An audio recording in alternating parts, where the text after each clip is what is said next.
আজকে শিউলি ফুলের পাতা দিয়ে চাল কুমড়ো শুক্তো রান্না, হাফ পাকা চাল কুমড়ো দিয়ে আমি শুক্তো রান্না করব। আর এই রান্নাটা আমি কিভাবে করব পুরো ভিডিওটা দেখতে থাকুন।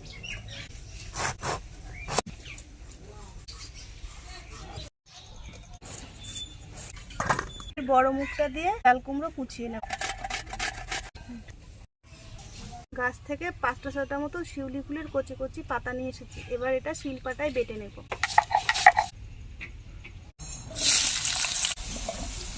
কালো সর্ষে, শুকনো লঙ্কা দেওয়া তেলে এবার ধুয়ে রাখা চাল কুমড়োগুলি দিয়ে দেব। পরিমাণ মতো হলুদ গুঁড়ো, পাতা বাটা দিয়ে দেবো, মিশিয়ে নেব।